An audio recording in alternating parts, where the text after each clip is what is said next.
Janwada farm house ఎంత విస్తీర్ణంలో ఉంది? అసలు కొన్న స్థలం ఎంత? కబ్జా చేసిందెంత? అధికారుల సర్వేలో ఏం తేలింది? మా input editor Pavan, associate input editor Nagesh అందిస్తున్న గ్రౌండ్ రిపోర్ట్ ఒకసారి చూద్దాం. అక్రమ కట్టడాలపైన హైడ్రా ఉక్కుపాదం మోపుతుంది.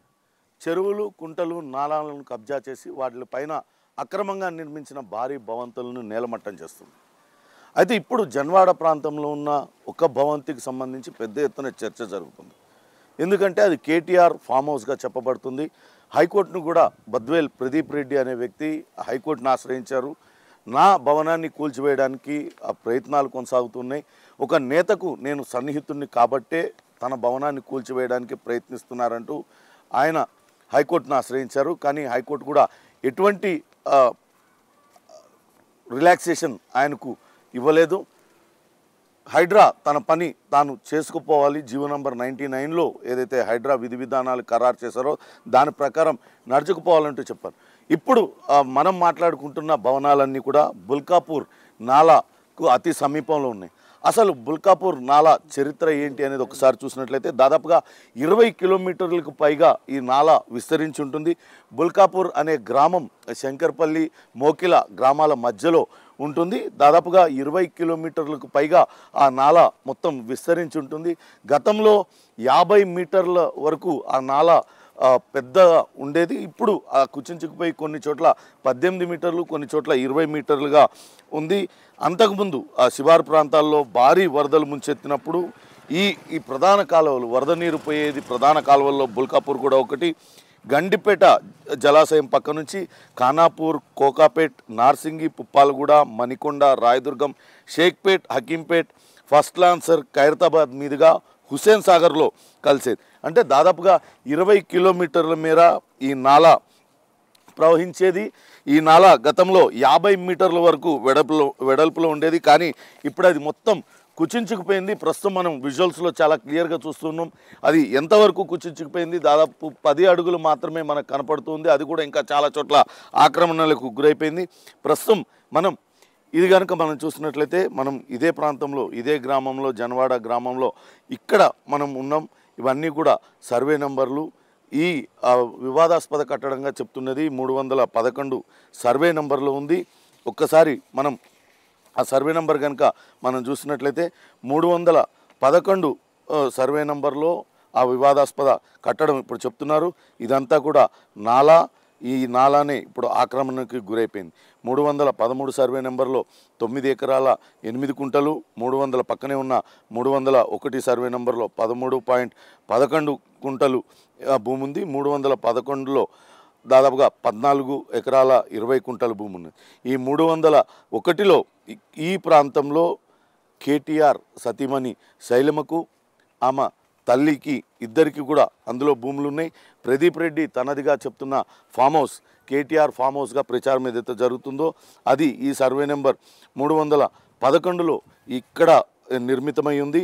ఇదంతా కూడా ఇక్కడ నాలాకు ప్రవహిస్తున్న నాలాకు అత్యంత దగ్గరగా ఉంది. ఒకసారి మనం కనుక చూసుకున్నట్లయితే ఆ సర్వే నెంబర్ భూములు కనుక మనం చూసినట్లయితే 301 సర్వే నెంబర్లో చాలా క్లియర్గా కనపడుతుంది. కల్వకుంట్ల శైలిమ, వైఫ్ ఆఫ్ కల్వకుంట్ల రామారావు, ఈ అగ్రికల్చర్ భూమి ఎంత విస్తీర్ణం ఉన్నదని చూపిస్తుంది. అలానే దండు రాజేష్, ఈ పేరును గమనించండి.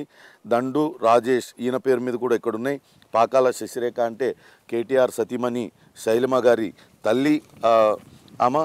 మరో పేపర్లో కూడా దండు రాజేష్ పేరు చాలా స్పష్టంగా కనపడుతుంది. ఈ భూములన్నీ కూడా వాళ్ళకి సంబంధించినయే. ఈ కట్టడాలన్నీ కూడా వాళ్ళకు సంబంధించినవి. గతంలో నిర్వహించారు, ఒక 2020లో ఒక సర్వేని నిర్వహించారు. ఆ సర్వేని కనుక మనం ఒకసారి సర్వేలో ఏముందని చూద్దాం. Joint inspection report G Venkataramana అనే డిప్యూటీ ఎగ్జిక్యూటివ్ ఇంజనీర్ చేశారు, సబ్ డివిజన్ చేవెళ్ళ. ఆయన చేసిన దానిలో చాలా స్పష్టంగా చెప్తున్నారు.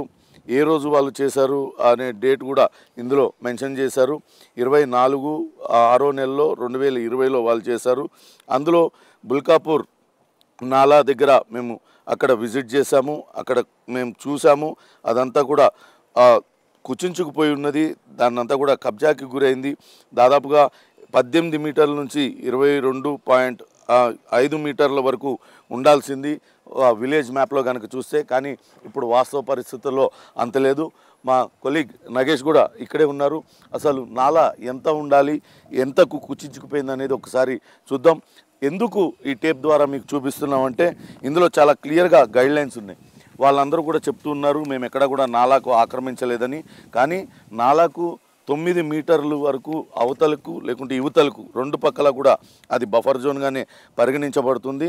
కాబట్టి ఇది నాలాకు ఆనుకునే ఈ భారీ గేట్లన్నీ కూడా నిర్మించారు. ఒకసారి నాలా ఇక్కడి నుంచి ప్రారంభమవుతుంది అనుకుంటే ఇది 15 మీటర్ల టేప్, ఇది మొత్తానికి 18 మీటర్ల నాలా ప్రవహించాలి.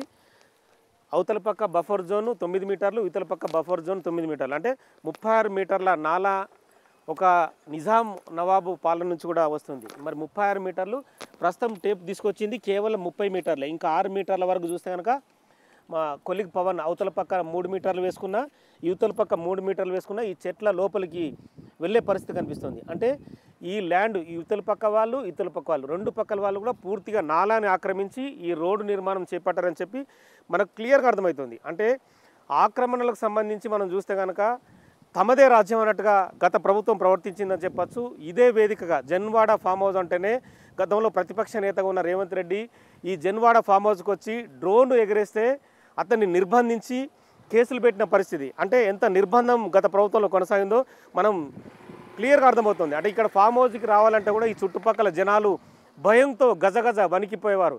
ఇక్కడ చూస్తే కనుక మెయిన్ రోడ్ నుంచి ఈ పక్కకు కూడా సుమారుగా 30 నుంచి 50 మంది పక్క రాష్ట్రాల నుంచి తీసుకొచ్చిన తెలుగు రాని బౌన్సర్లందరినీ ఇక్కడ పెట్టి భయభ్రాంతులకు ఈ రైతులందరినీ కూడా ఇక్కడ గురి చేశారు. ఇక్కడ ఎకరము 100 కోట్ల విలువ ల్యాండ్ ఇది. శంకర్పల్లికి ఇటు మోకిళ్లకు మొత్తం ఈ నాలా ప్రవహిస్తుంటుంది. హుస్సేన్ సాగర్కు అనుసంధానంగా నిజాం ఎవరైతే నవాబులు ఉన్నారో భూముల పరిరక్షణ కావచ్చు, ఊర్ల పరిరక్షణ కోసం ఈ నాలా నిర్మించారు. ఎందుకంటే వర్షాలు భారీగా పడ్డా కూడా, వరదలు భారీగా ప్రవహించినా కూడా గ్రామాలు మాత్రము కొట్టుకుపోకుండా, గ్రామ ప్రజలకు ఇబ్బంది కాకుండా ఈ నాల నిర్మాణం జరిగిందని చెప్పచ్చు. మరి ఈ నాలాలు కానీ, కుంటలు కానీ, చెరువులు కానీ పూర్తిగా పూడ్చివేయబడితే హైదరాబాదు కానీ హైదరాబాదు చుట్టుపక్కల ఉన్న 2 కోట్ల మంది పరిస్థితి ఏందనేది రేవంత్ రెడ్డి ఆలోచించారు. అందుకే హైడ్రాని రంగంలోకి దించారు. హైడ్రా తన పని తాను చేసుకుంటూ పోతుంది. హీరో నాగార్జునకు సంబంధించిన కన్వెన్షన్ను ఇప్పటికే కూల్చివేశారు. ఎన్ని ఒత్తిళ్లు వచ్చినా ఆగేది లేదని చెప్పి ప్రభుత్వం చెప్తోంది. ప్రస్తుతం పవన్ ఉన్నారు. ఇది ప్రదీప్ రెడ్డి గెస్ట్ హౌస్. ఏ సర్వే నెంబర్లో ఎంత భూమి ఉంది, ఆ భూమి ఎవరికి చెందుతుంది అనేది ఒకసారి వివరించే ప్రయత్నం చేస్తా. 311 సర్వే నెంబర్. అందులో మొత్తం భూమి 14 ఎకరాల 20 కుంటలు ఉంది. అందులో ఫామ్ హౌస్ నిర్మించింది 10 కుంటల్లో ఫామ్ హౌస్ను, అత్యంత ఆధునికమైన ఫామ్ హౌస్ని నిర్మించారు. దాని చుట్టూతా 3 ఎకరాల 30 కుంటల భూమి అదంతా కూడా ఉంది. ఇది ప్రదీప్ రెడ్డి పేరు మీద ఉంటుంది. అట్లనే 313 సర్వే నెంబర్లో అది ఫామ్ హౌస్కి వెళ్ళే ఒక దారి ఉంటుంది. మొత్తం 9 ఎకరాల 8 గుంటలు. ఇందులో దండు రాజేష్కు 3 ఎకరాల 5 గుంటలు ఉంటుంది. అలానే కేటీఆర్ బంధువు గెడల సూర్యకిరణ్కు 1 ఎకరా 39 గుంటలు. అలానే ఇంకో 313 నుంచి ఇందులోంచి ఫామ్ హౌస్కి వెళ్ళడానికి మరొక గేట్, భారీ గేటు ప్లస్ రోడ్డు కూడా మనం చాలా క్లియర్గా చూడొచ్చు. అలానే 301 సర్వే నెంబర్లో మాత్రం కేటీఆర్ భార్య శైలిమకు 3 ఎకరాల 2 గుంటలు, శైలిమ తల్లి శశిరేఖకు 18 గుంటల భూమి ఉంది. అందులోంచి వెళ్ళడానికి కూడా ఆ భూమి అందులోంచి వెళ్ళడానికి కూడా మరో గేట్ని ఏర్పాటు చేసుకున్నారు.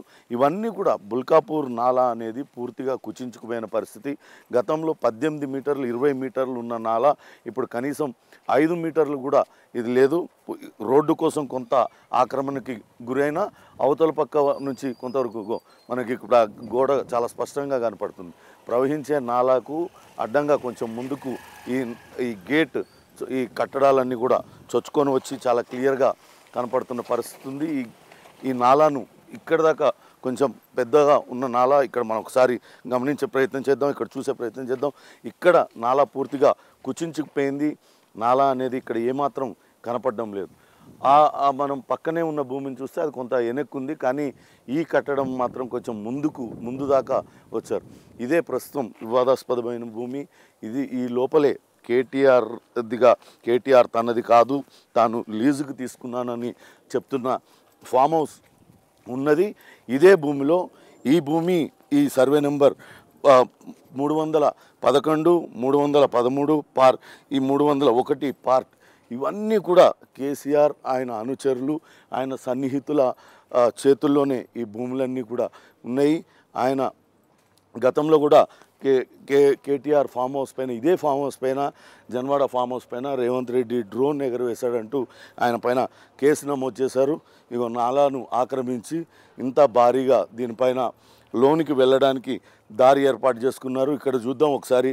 ఇగో నాలా చూడండి, ఇక్కడ వరకు కొంతవరకు భారీగానే పెద్దగానే ఉన్న నాలా ఇక్కడ దాకా సిమెంట్ కట్టడాన్ని వేశారు. బహుశా నీరు ఈ కింద నుంచి వెళ్ళడానికి అట్లా ఏర్పాటు చేసుకొని ఉంటారు. కానీ నాలా మాత్రం ఎక్కడికక్కడ ఆక్రమణలకు గురైపోయిన పరిస్థితి ఉంది. ఒకప్పుడు ఈ శివారు ప్రాంత గ్రామాలన్నింటినీ కూడా వరద నీరు నుంచి కాపాడడానికి ఈ నాలా చాలా ఉపయోగకారిగా ఉండేది. కానీ ఇప్పుడు చూస్తే నాలా పూర్తిగా కుచించుకుపోయిన పరిస్థితి. ఇదే నాలా ఇక్కడ నుంచి 9 మీటర్లు అవతలికి, 9 మీటర్లకు ఇటువైపుకి, రెండు పక్కల 9 మీటర్లు బఫర్ జోన్గానే పరిగణిస్తారు. అందుకే ఇది ఖచ్చితంగా అక్రమ కట్టడం అని చెప్తూ ఉన్నారు. మనకు రాజకీయాలతో సంబంధం లేదు, వాస్తవాలను చూపించడం కోసమే చేస్తున్న ప్రయత్నం. ఇగో నాలా ఎలా ప్రవహిస్తుంది అంటే 313 సర్వే నెంబర్, 301 సర్వే నెంబర్కి అత్యంత దగ్గరలో ఇక్కడ వెళ్తుంది. మనకు ఫామ్ హౌస్ ఉన్నది 311. దీనిలో ఈ మూలకు ఇక్కడ ఫామ్ హౌస్ ఉంటుంది. ఇక్కడ నుంచి అది ఎన్ని మీటర్లు ఉంటుంది ఏంటి అనేది చూడాలి. మొత్తంగా గతంలో కూడా బిగ్ టీవీ ఒక సంచలన కథనాన్ని ప్రసారం చేసింది. జన్వాడ ఫామ్ హౌస్ అక్రమ కట్టడమే అని నిరూపిస్తూ అనేక ఆధారాలను కూడా చూపించింది. ఇప్పుడు కూడా ఇక్కడ ఈ బుల్కాపూర్ నాలా ఆక్రమణలకు గురైపోయింది.